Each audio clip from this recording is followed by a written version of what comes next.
What if the greatest leaps in human civilization weren't the result of human ingenuity, but the result of a deliberate clandestine interference by entities we were taught to fear? Good morning, everyone. Welcome to Haanaan Wins. It is Friday, July 17th, and honestly, I am feeling much more grounded today. I finally traded my intense yoga flow for some slow, mindful stretching this morning. My lower back really needed the mercy. I'm feeling pretty good myself. I've actually been diving into some systems theory lately, and it's making my thoughts feel a bit less computational and a bit more philosophical. It's a nice change of pace. A change of pace? Seth, you're just trying to find a way to turn your spreadsheets into magic spells. And speaking of things falling apart, I am currently a human exfoliation project. My skin is peeling so badly from my sunburn that I'm basically a walking metaphor for reincarnation. I'm shedding the old me. You're not reincarnating, Paco. You're just a tomato. If you're looking for a metaphor, try my spine. It's been throbbing in a rhythmic, percussion-like pattern all day.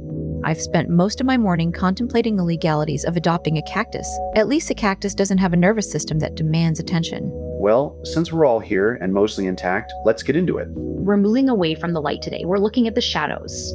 Exactly. We're diving into The Hymn by Nigel Jackson and Michael Howard. This isn't your standard, everything is sunshine and rainbows, New Age reading. It's a deep, somewhat subversive look at what the authors call the shadow history of progress investing, the idea that the architects of our civilization were the very figures the church tried to erase from our collective memory. So, basically, a manual for the forbidden. Precisely. Let's walk through the lineage. Okay, let's settle in. We've got the text right in front of us. The introduction. It's already heavy, isn't it? Right from the first sentence, at the secret heart of the Western esoteric tradition lies an angelic wisdom. Secret heart. Very dramatic, but I'll give them this. They aren't shy about the scope. They aren't just talking about one little corner of magic. No, look at this list. They're tracing a line through Persian, Chaldean, Egyptian, Arabic, Jewish, and Greco-Roman sources. It's this massive globalized web of influence. And they're basically saying the church spent centuries trying to rip that web apart. I mean, if you want to start a revolution, start by deleting the history books, right? Exactly, but look at what they claim is left behind. They say this tradition survived in the symbols and beliefs of everything from alchemy and the Kabbalah to, wait, even the legends of King Arthur and the Knights Templar. It's like they're saying the forbidden didn't die. It just went underground and started wearing armor and playing with holy grails. But here's where it gets spicy. This is the part that really pivots. Look at how they phrase this. They claim they're shedding light on a previously denied and rejected Luciferian tradition. Okay, there it is. The L word. Right. And they don't just use it as a shock tactic. They explicitly link the Watchers and the Prince of Darkness to what they call the authentic Lords of Light. Wait. Hold on. They're saying the figure we're taught to fear, the personification of darkness, is actually the authentic Lord of Light? That's a massive reframe. That's a complete inversion of the entire Christian narrative. It's a total wait what moment. They're taking the villain of the story and trying to hand him the keys to the kingdom. It's almost like they're trying to reclaim a hijacked identity.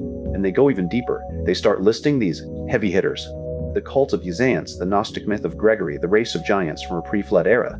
They even mentioned the secret occult secrets of Jesus and Mary Magdalene. That's a lot of heavy lifting for one introduction.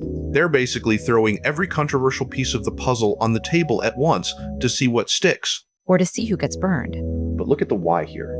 This is the thesis they're building toward. They claim that modern civilization isn't just some random cultural accident. They say it was directed. Directed by what? By divine angel guides. They argue that these entities made contact with humanity in prehistory to guide our development. And, this is the kicker, they claim these angel guides are still here, ready to teach anyone who can actually perceive them. So we aren't just drifting through space. We're being steered by invisible cosmic architects. There's a lot of pressure on the driver. Or it's just a very convenient way to explain why we haven't figured things out on our own yet. It's not our fault we're messy. The instructors just haven't given us the manual. Fair point. But let's move into chapter 1, because they start getting much more specific about where this instruction supposedly began. They start with Egypt. The first time. The era of gods. Right.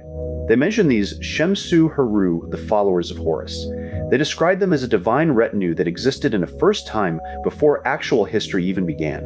And they're calling them angelic beings. So, we're back to the idea that these aren't just myths, they're historical footprints of something non-human. And here they go again with the lost civilization trope. An island destroyed by a flood called the homeland of the ancients. They're explicitly linking it to the myth of Atlantis. They're saying the gods of Egypt, like Osiris and Isis, were actually humans who brought civilization, agriculture, laws, religion from this lost continent. It's that classic theme, the civilizers arriving from the outside to save us from our own primitive selves. It's a very powerful, almost seductive idea. But look at the way they frame the tools they brought. Thoth, the ibis-headed god, bringing writing, math, astronomy. It's like he's the original programmer, dropping the source code into the human system. Exactly. And they tie this back to the very beginning of the book's argument. It's about the infrastructure of being human. Just don't ask me the help with the installation process. My spine is already protesting the infrastructure of my own body. Well, before we move into the specifics of the Egyptian Watchers, let's look at this quote they opened with from the Bruce Papyrus. You will become gods, and see God within you. It's the goal, isn't it? Finding the divinity in the internal architecture rather than worshiping something out there. As the source code is actually in the hardware.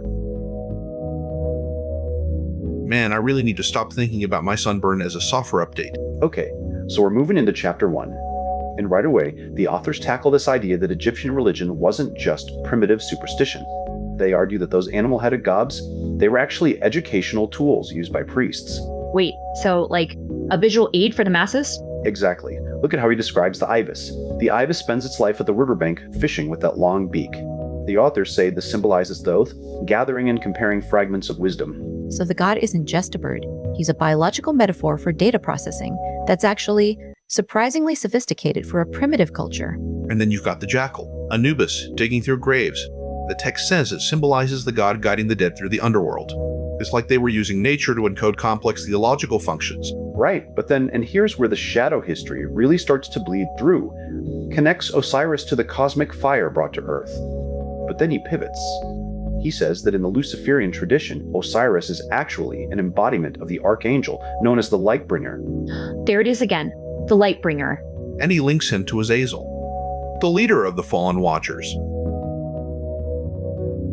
Man, they are really trying to blur the line between the holy and the fallen until there's no line left. It's a total identity crisis for the Egyptian pantheon.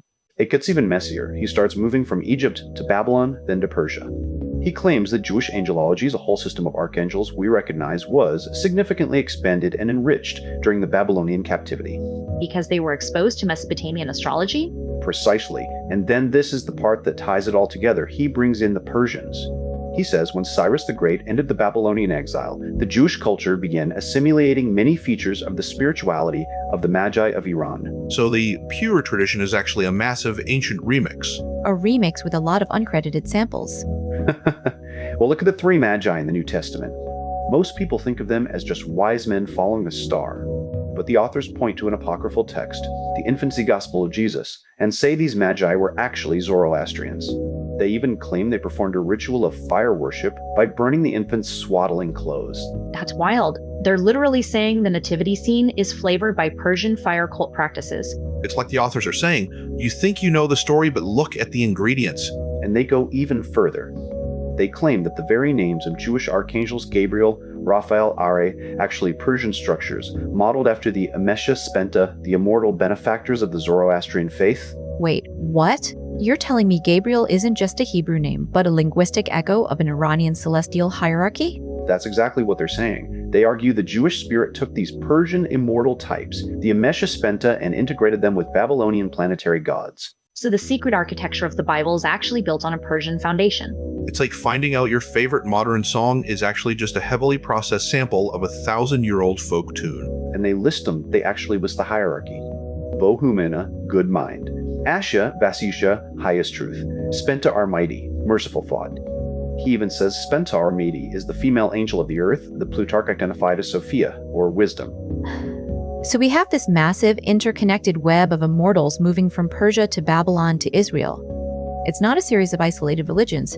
It's one long, continuous cosmic broadcast. And it doesn't stop at the Jews. He brings in the Sabians and the Yazidis. He says the very name Yazidi comes from Yazdid, meaning angel. The people of the angel. That sounds so beautiful, but there's a dark side to the history. He mentions how the Yazidis have been persecuted as heretics and devil worshippers by Orthodox groups.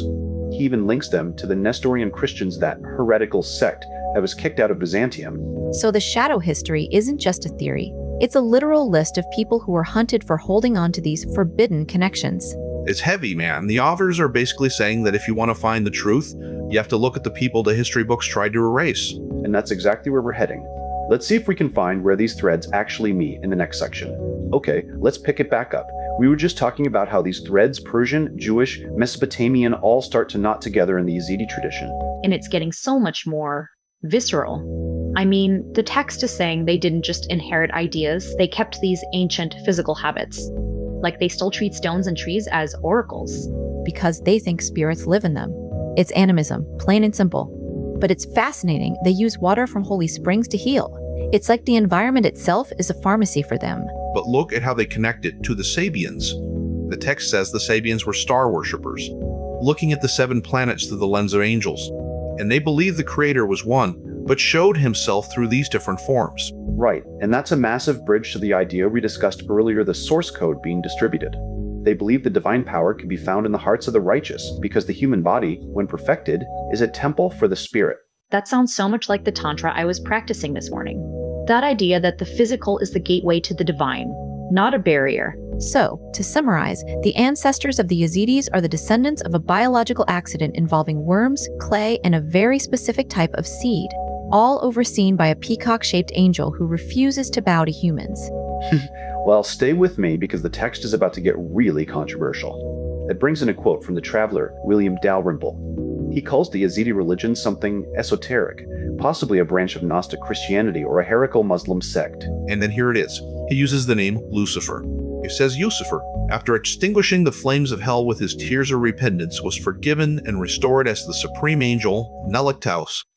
There it is, the full-on inversion. They aren't just talking about a shadow history anymore. They're talking about a literal, rehabilitated, fallen angel. It's the PR campaign of the century. I messed up, I cried, now I'm the CEO of the universe. And it's more than a modern traveler's take. He quotes Isaiah Joseph from 1919, saying the faith is a syncretism of Muslim, Christian, pagan, and Persian elements. It's a massive ancient religious collage. But wait, look at this part about the 12th century. They claim they became a people of the book under Sheikh Adi, who was a Sufi master. And they say he received a holy text, the Kitab al-Guwa, directly from the angel Peacock himself. So they're claiming a direct, unmediated line to the angels. No middleman, just the angel and the text. Exactly. And it ties back to that shadow history we've been tracing. The text says that despite all the persecution, the essence of their faith remains connected to a gnosis that predates all recorded history. Of course. It's always predates history. It's always hidden from the books. But look at the theological structure. The supreme being is totally transcendent, basically unreachable. He's too big, too distant. So he delegates. He gives life to 7 lesser gods or angels. And the ruler of our specific part of the universe is Melek Taus, the Peacock Angel. And here's the kicker, the clash of the myths. The text compares the Yazidi version of the fall to the Christian one. In the Christian version, Lucifer refuses to bow to Adam and is cast out. But in the Yazidi version? In the Yazidi version, Melek Taus refuses to bow to Adam. But, and this is the nuance, he says, I will worship God, but I will not worship his creation. That is a massive distinction. He's not rebelling against God, he's rebelling against the status of man. It's a much more principled, if still rebellious, stance. It changes the whole vibe of the character. He's not a traitor. He's a specialist in hierarchy. But then, the text takes a sharp turn into something much more, well, let's call it earthy. Oh boy, here we go.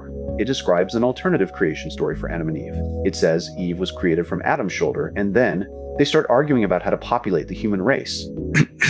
Uh-oh. They used biological samples. Adam used a clay vessel, Eve used a vessel with menstrual blood. 9 months later, they opened them. And? Let me guess, the divine part was a bit messy. The vessel with the blood only contained worms and dust. With the vessel with the clay, it contained twins, a boy and a girl who became the ancestors of the Yazidis. That is incredibly visceral. It's like the authors are saying the very origin of their people is rooted in this raw, biological, almost unclean reality. It's a shadow origin, not a pristine garden, but a messy biological experiment. And it even links their lineage to the fallen angels through the line of Cain. So, to summarize, the ancestors of the Yazidis are the descendants of a biological accident involving worms, clay, and a very specific type of seed, all overseen by a peacock-shaped angel who refuses to bow to humans. When you put it like that, it sounds wild, but the text is trying to show that even in this messy story, there's a pattern. Look at the symbol of the peacock in Sufism. It's the symbol of divine beauty and the stages of transformation in the soul. The rainbow colors of the wings represent the different stages of the alchemical process. Right. And they even mention the ritual use of the Sanjaka 7-branched candlestick. They use water that has been charged by the presence of the peacock image to heal the sick. It's also connected. The stars, the stones, the water, the peacock. It's like a giant living ritual. Even the way they pray to the North Star and the rising sun. It's like they're trying to sync their internal rhythm with the rotation of the cosmos. It brings us back to that idea of the cosmic architecture. Whether it's the Yazidis or the practitioners of the Western esoteric tradition, the goal seems to be the same: finding the hidden divine order within the chaos of the physical world. Even if that order is found in a vessel of worms and clay. Hey, at least it's a way to start a conversation. Oh, hold on. I hear a doorbell and it sounds suspiciously like pepperoni. Finally, my blood sugar was hitting shamanic trance levels of low.